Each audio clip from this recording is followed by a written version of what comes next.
여러분은 지금 우리 지역이라는 공통의 키워드로 세대 간 소통을 하며 서로 스며드는 세대 간 스밈 토크쇼를 보시고 계십니다. 안녕하세요. 세대 간 스밈 토크쇼 진행을 맡은 스민기획단의 청년 대표 진한입니다. 안녕하세요. 청춘 대표를 맡은 이영순입니다.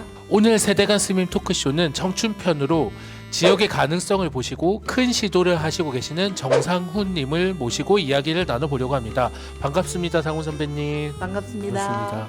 아, 오늘 너무 멋지게 하시고 있어요. 진짜 멋지세요. 아, 너무 멋지십니다. 네, 저희는 약간 너무 복고 느낌인데 여기는 되게 젠틀하시네요.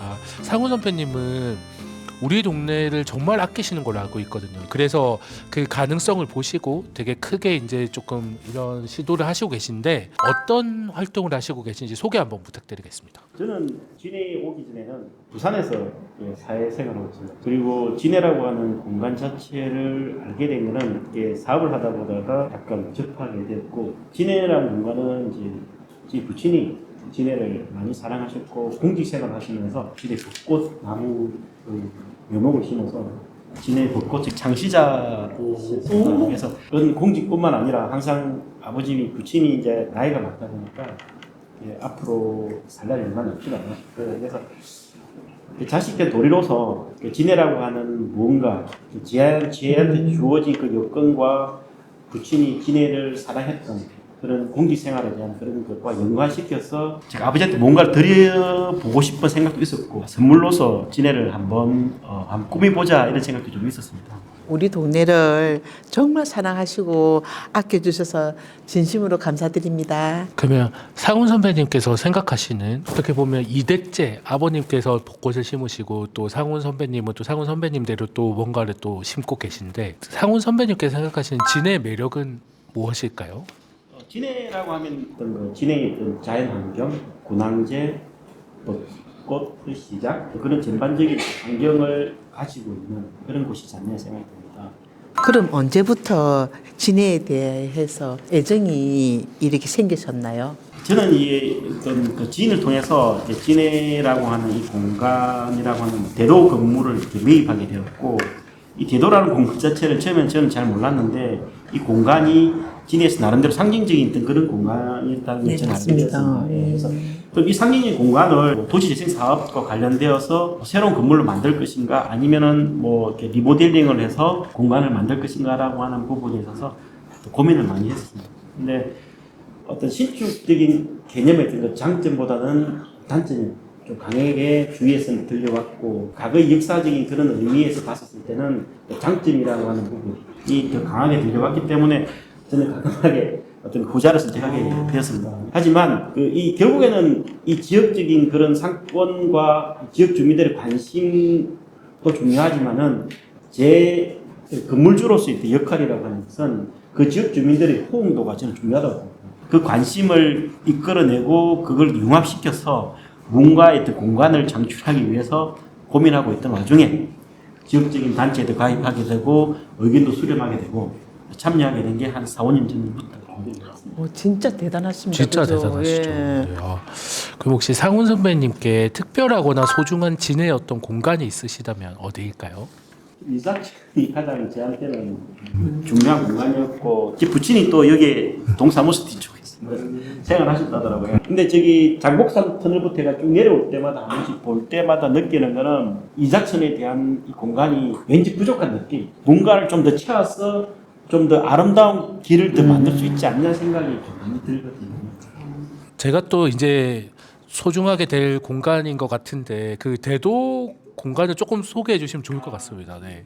대도 공간을 저는 처음에 사업을 이제 기존의 그런 건물주로부터 건물을 받고, 이 공간을 어떻게 하면 이 지역 발전에 도움이 되고, 그다음에 지역적으로 융합이 되면서 그 나름대로의 그 문화적인 걸 즐기고 그 건물주로서의 그 대표성을 가질 수 있을 것인가라는 부분에서 고민을 많이 했습니다. 그리고 혼자서 사실 힘들었어요. 그 큰 건물을 컨텐츠를 채운다라고 하는 거는 혼자 힘으로는 어렵거든요. 그래서 고민하다가 도시재생 사업 쪽에 관심을 가지고 한번 문의도 했고 같이 생각을 했는데, 이 공간에 있어서 지역 주민들과 그 상업적인 공간의 가치를 발생화시키기 위한 뭔가의 엔진이 필요하지 않느냐. 엔진이라고 하는 것은 쉽게 말해 보이지 않는 곳에서 열을 다해줄 수 있는 뭔가가 있어야 된다고 하는 거죠. 항상 꺼지지 않는 뭔가의 엔진. 그래서 수제 맥주라고 하는 그 친구를 제가 이렇게 초빙하게 되었고 같이 융합적으로 활성화시킬 수 있는 하나의 메리트가 있습니다. 그래서 그 공간을 일단 수제 맥주라고 하는 걸 한번 채워봤고요. 그리고 그 공간에다가 어떤 복합적으로 누구나 누릴 수 있는 복합 문화 공간, 그리고 즐길 수 있는 그런 공간을 이렇게 만들고 싶었고, 그리고 그런 와중에 우리 건물 전체에 대한 컨텐츠를 채울 수 있는 브라운 핸즈를 접촉하게 되었습니다. 브라운 핸즈는 어떤 가구 회사하고 인테리어 쪽 전문적으로 하는 회사인데, 커피뿐만 아니라 다른 전반적으로 지역적인 문화적인 그런 것, 예술적인 거와 합쳐서 어떤 창조할 수 있는 복합 문화 공간을 조성하는 그런 회사로 저는 알고 있습니다. 그래서 그 회사와 그다음에 수제 맥주, 그리고 지역적으로 어떤 유명한 파스타라는 업체, 그리고 융합적으로 이렇게 지역적인 그 예술가들과 같이 통합적으로 모인다면 충분히 지역적으로 하나의 이슈가 될 수도 있고 상업적인 가치뿐만 아니라 어떤 서로 상생할 수 있는 그런 공간을 만들 수 있지 않느냐, 이런 생각에서 준비하게 됐습니다. 진짜 기대됩니다. 그러니까요. 네네. 다음에 꼭 저도 놀러 가고 또 제가 문화 기획자로서 또 옆에서 항상 감사합니다. 함께 돕겠습니다. 네. 자, 그럼 이제 세대 간 교류에 대한 이야기를 좀 나눠보려고 하는데요.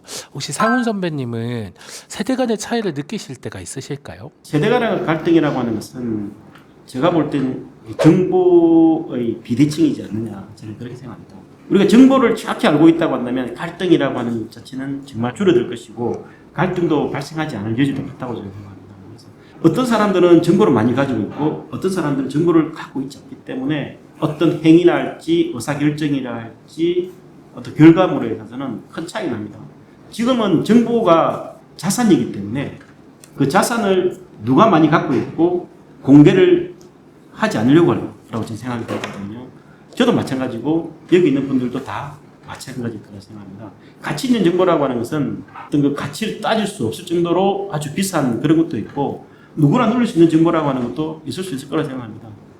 특히 시간적으로 우리가 가면 갈수록 세대 간의 갈등이라고 하는 것, 그리고 차이라고 하는 것은 이 정보가 누가 더 많이 가지고 있고 누가 더 적게 가지고 있고 그 차이 간격을 줄이기 위해서는 어떻게 하면 정보를 더 공유할 수 있을 것인가라고 하는 부분에 있어서 차이를 느낄 수 있다고 저는 생각하거든요. 그 차이는 분명히 느낄 때가 많습니다. 집에서 일반적인 의견이나 의사를 표현하더라도 제가 알고 있는 생각과 우리 세대 간의 차이 느껴지는 갈등 관계에 있어서는 어떤 수박 그달씩 어떤 그런 생각일 때가 많거든요. 실제로 안에 내부적인 그런 정보를 모르고 있기 때문에 약간 의사의 정보를 제가 표현을 하거나 생각을 말하기 좀 힘들거든요. 제 주관적인 판단에서 의사 표시를 하지 상대방의 입장에서 이야기하는 정보에 있어서 한계가 있기 때문에 좀 정확한 그런 갈등 부분에 있어서는 해결이 잘 안 될 때가 많습니다. 상훈 선배님은 이렇게 뵀을 때 되게 쿨하시고 이러셔서 세대 간에 그런 게 없으실 것 같은데도 또 느끼신 거 보면 사실 이건 진짜 어려운 문제라서 어쩔 수 없는 것 같습니다. 근데 서로가 이제 아무래도 겪어온 시대가 좀 다르다 보니 조금 그런 차이가 있을 수밖에 없는데 혹시 그럼에도 이런 건 후배들에게 좀 배울 점들이 있다, 청년들에게 배울 점들이 있다고 하면 어떤 게 있을까요? 청년들 간의 스타일이 좀 오픈식이고 좀 리더십 있고 좀 이렇게 자기 열정을 갖고 있는 친구들이 오히려 많다라고 하는 부분은 좀 제가 보더라도 좀 해야 되지 않나 생각이 들긴 듭니다.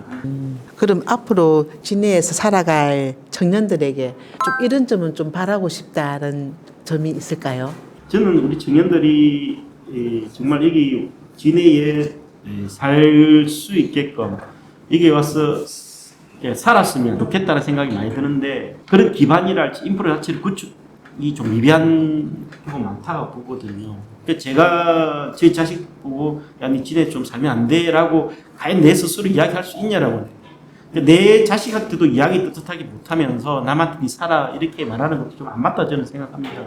그래서 우리 청년들에게 바라고 싶은 거는 배려 있는 그런 생각을 가졌으면 좋겠다는 생각이 듭니다. 부친이 가장 좋아했던 표현 자체가 베푸는 걸 좋아하셨고 항상 남을 베푸고 사랑스러운 그런 표현 쓰는 걸 참 좋아하셨거든요. 그게 제가 이때까지 살아오면서 그런 과정의 하나의 성장의 하나의 저희 남 철학적인 그런 표현의 머릿속에 내재져 있습니다, 실제. 그래서 항상 베풀고 사랑하고 이런 표현 자체를 서로 가지고 있다고 한다면 충분히 따뜻한 이런 공간이 되지 않느냐 싶은 거에 있어서 저는 그런 생각을 가지고 있습니다. 진짜 좋으신 말씀입니다. 그죠? 아쉽지만 지금 토크쇼 이제 마지막으로 향해 지금 달려가고 있는데요. 말은 그 시대와 세대를 대변한다고 하잖아요. 세대 간의 이해를 좀 돕고자 청소년들이 쓰는 말을 가지고 왔는데 혹시 이 단어를 아실란가 모르겠습니다. 짠, 갓생. 좋은 의미가 아닌가요? 저는 잘 모르겠어요. 일단 정확한 자체는 잘 모르겠는데 무슨 뜻일까요? 제가 사실 이 단어를 갓생이라는 단어를 제가 골랐는데요. 오늘 오신 정상훈 선배님과 너무 잘 어울리는 단어라서 제가 선택을 했습니다. 갓생에서 갓은 신을 뜻하는 God이고 생은 인생의 생자거든요. 그래서 타인에게 모범이 되고 되게 멋지게 열정적으로 살아가는 그런 인생을 갓생을 산다고 요새 청년들 표현을 많이 해요. 그래서 약간 지금의 상훈 선배님 모습 같아서 제가 일부러 이 단어를 골랐습니다. 요즘 뭐 이렇게 청년들이 많이 쓰고 있는 단어들을 알아보면서 또 세대 간에 서로 이해하고 또 불평만 하는 게 아니라 서로 좀 알아가려고 노력하는 그런 사회가 됐으면 좋겠습니다. 마지막으로 상훈 선배님께서 사람들에게 하시고 싶은 이야기가 있으시면 편하게 좀 한마디. 제가 건물주지만은 실질적으로 이게 공간을 채워주고 누릴 수 있는 건 이 지역 주민들입니다. 제 사업이 바쁘다 보니까 자주 못 오지만은 그래서 항상 이 지역 주민들이 서울에는 없는 우리 진해만 갖고 있는 복합적인 문화 공간. 참 힘들었지만은 돈보다도 가치 있는 뭔가를 만들어 간다는 거. 진해에서 지역 주민들이 사랑할 수 있는 물론 내 거지만은 지역 주민들 개개인이 소유다. 저는 그렇게 생각할게요. 그래서 좀 자랑도 좀 하시고 내 건물 있다라고 이렇게 했으면 좋겠어요. 지역 주민들 모두 다. 진짜 너무 좋습니다. 참 기대됩니다. 그러니까 나중에 완성되면 파스타랑 맥주 드시러 같이 가시죠. 네. 그리고 사실 저희가 이제 마지막에 이제 스밈 그 마을 잔치를 여기서 하려고 생각하고 있었는데 조금 더 준비를 잘 하시다 보니 조금 밀려서 내년에 우리가 그러면 내년 2024년에 크게 한번 여기서 성대하게 한번 잔치를 열어보도록 하겠습니다. 꼭 네. 약속. 네, 약속입니다. 네. 네. 그러면 마지막으로 서로가 이렇게 스며드는 한번 하이파이브 한번 하면서 마치겠습니다. 자, 우리 자. 짠!